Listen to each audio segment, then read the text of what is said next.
मर्यादा पुरुषोत्तम राम, जिनके जीवन से हमें इतनी सीख मिलती है कि शायद ही कोई इतना सीख दे पाता। इनका बचपन इतनी साधारण तरीके से गुजरी कि वो भी हमारे लिए एक आदर्श है।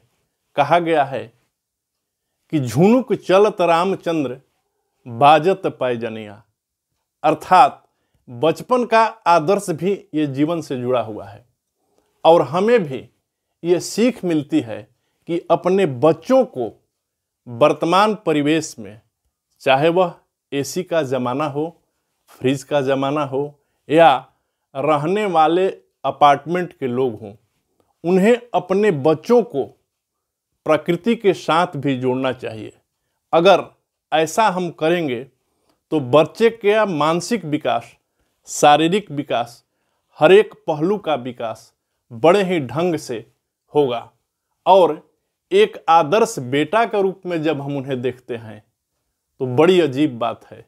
आजकल के ज़माने में जब कोई अपने माँ बाप को घर से निकाल देता है, वह आदर्श रामचंद्र जी में देखने को मिलता है कि उन्होंने अपने पिता के कहने से 14 वर्ष का वनवास काटा। यह गुण हमें ये याद दिलाता है कि क्या हम अपने माता पिता के प्रति वफादार हैं? क्या आप भी अपने माता पिता का आदर देते हैं? अगर आपके चलते आपके माता और पिता के आंखों में आंसू आ जाता है तो आप भी मिला लीजिए कि आप आदर्श बेटा और बेटी नहीं हैं। हमें इनके जीवन से ये सीख मिलती है कि माता पिता के हर एक पहलू पर और हर एक सुख पर बिल्कुल ध्यान दें, तभी हम भगवान के आदर्श को मानते हैं। समय बुद्धि का प्रयोग भी हमें भगवान श्री राम के जीवन से मिलता है। समय पर बुद्धि का प्रयोग, उस समय जिस समय इन्हें 14 वर्ष का वनवास हुआ, उस समय दूसरा व्यक्ति जिसके हृदय में एक पिता के प्रति श्रद्धा नहीं होगी, वह चिढ़ जाएगा, माता कैकेयी पर भी चिढ़ जाएगा। लेकिन उन्होंने हंसते हंसते एक राजपुत्र का होने के बाद भी जंगल में रहने का सपना देखा, सपना पूरा किया। पिता के सपने के लिए उन्होंने 14 वर्ष का वनवास काटा। यह ससमय बुद्धि का प्रयोग है। सबरी के जूठे बेर खाना, यह दिखाता है कि समय के साथ एक आदिवासी महिला के पास से, जिसके पास उनके लिए अपार श्रद्धा थी, इन्होंने सबरी का जूठा बेर खाया। कलाम साहब के जीवन में भी ऐसा आदर्श देखने को मिलता है। कल्पना कीजिए, ससमय बुद्धि का प्रयोग अगर आइंस्टीन भी नहीं किए होते तो इतने बड़े वैज्ञानिक नहीं होते। महावीर के आदर्श, महात्मा बुद्ध के आदर्श जो हमारे जीवन में भी आते हैं, वो भी हमारे श्री राम से मिलते जुलते हैं। परोपकार की भावना भी अगर सीखनी हो तो भगवान श्री राम से सीखी जा सकती है।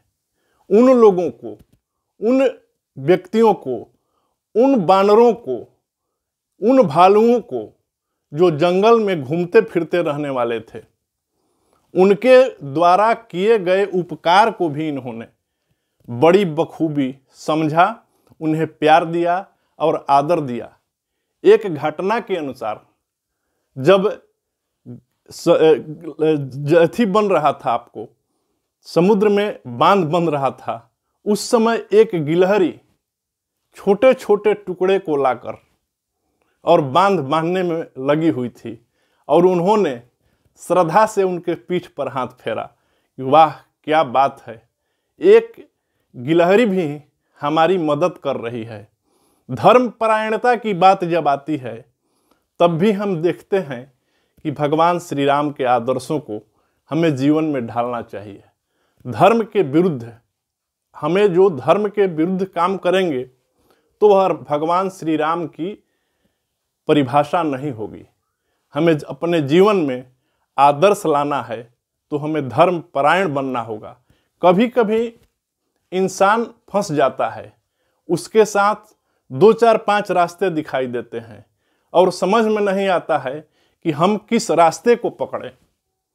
उस परिस्थिति में धर्म क्या कहता है, धर्म के अनुसार इन सारे रास्तों में कौन रास्ता हमारे लिए अच्छा है, उस रास्ते को ही हमें सेलेक्ट करना चाहिए और अपने जीवन में उतारना चाहिए और उन्हीं राहों को हमें पकड़ के चलना चाहिए।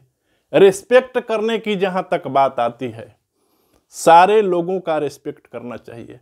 कहा गया है कि ईश्वर की बनाई हुई कुरूप चीज़ें भी हैं, सुंदर चीज़ें भी हैं, अच्छी चीज़ें भी हैं और बेकार चीज़ें भी हैं, लेकिन सारे ईश्वर के द्वारा निर्मित हैं। तो उस परिस्थिति में हमें सबको रिस्पेक्ट करना चाहिए। भगवान श्री राम की तरह उन्होंने बानरों को भी उतना ही रिस्पेक्ट दिया, भालुओं को भी उतना ही रिस्पेक्ट दिया और अपने साथ साथ चलने वाले जटायु से लेकर हनुमान जी और सारे अपने साथ लोगों को समेट कर उन्होंने लेकर चलने का काम किया। और इस तरह हम देखते हैं कि लोगों का एक्सप्रेशन उनके प्रति बहुत अच्छा रहा और लोगों ने उन्हें आदर्श माना। आज भी कोई बात जब आती है तो कहा जाता है कि हम राम राज्य की ओर बढ़ रहे हैं, अर्थात दुनिया भी आज ये बात को मान रही है कि राम राज्य सबसे अच्छा है और यही उतारना चाहिए। दोस्ती निभाने की जब बात आती है तो कहा जाता है कि भगवान श्री राम से ही दोस्ती सीखनी चाहिए, आजकल की तरह नहीं। आप भी अगर दोस्ती किसी के साथ करते हैं तो बखूबी कभी उसमें धोखा शब्द का इस्तेमाल बिल्कुल नहीं होना चाहिए, इसलिए कि जहाँ दोस्ती होगी वहाँ धोखा शब्द का स्थान बिल्कुल नहीं होता है। तो हमें दोस्ती करनी भी बहुत सोच समझ कर चाहिए और उसे निभाना बिल्कुल ढंग से करना चाहिए कि दोस्ती में रिस्पेक्ट हो, आदर हो। अगर उस दोस्ती में रिस्पेक्ट और आदर नहीं मिलता है तो ऐसी दोस्ती हमें नहीं करना चाहिए। इस तरह हम देखते हैं कि भगवान जी के जीवन से हमें इतनी सारी सीख मिलती है, तो क्या हम उस आदर्श को, उन विचारों को, उन घटनाओं को अपने जीवन में उतार रहे हैं? अगर नहीं उतार रहे हैं तो हमें इन आदर्शों का पालन करना चाहिए और जीवन में उतारने का प्रयास करना चाहिए। अगर ये वीडियो आपको अच्छा लगा तो इसे शेयर जरूर करें, कमेंट कर बताएं और लाइक जरूर करें। अगर मेरे चैनल पर आप पहली बार जुड़े हैं तो चैनल को सब्सक्राइब कर बेल आइकॉन को दबाएं। धन्यवाद। मिलते हैं अगले वीडियो में। जय श्री राम।